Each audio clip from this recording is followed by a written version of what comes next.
When you're playing a shooter, the controls are everything.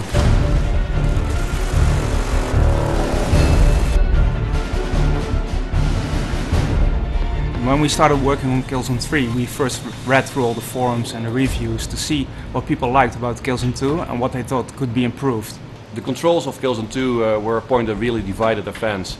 Some of them really liked the heavy feel of the weapon, it made it unique and made it different, but others felt it made the game too inaccurate and also a little bit sluggish. The way that your gun moves, the way that your head bobs around, the way that your body shudders when you're sprinting, it's those animations that give the sense of weight and immersion to the game.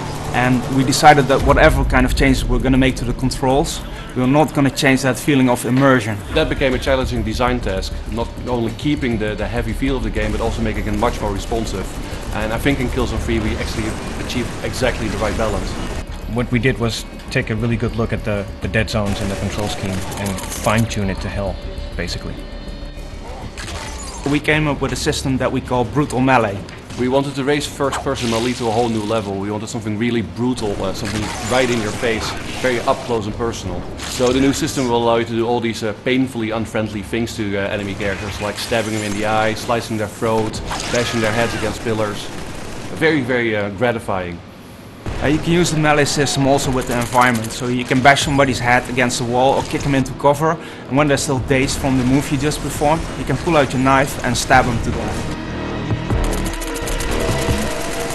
Well, we looked at ways to get the player more quickly into cover, so we came up with a slide mechanic. You can slide into cover, but you can also freeform slide. So in some cases, if the tactic is right, you can slide underneath enemy fire, turn around and shoot them in the side or shoot them in the back. Well, at the end of the day, Killzone 3 is a shooter, and a shooter isn't a shooter without some very heavy weapons that you can carry around.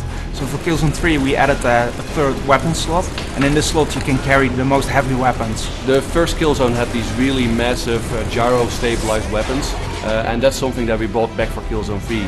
So now we're giving the player a giant minigun that he can carry around, as well as the Wasp rocket launcher, which is a multi-rocket anti-vehicle weapon. What I'm most proud of for Killzone 3 is how all these new mechanics come together and work together really well.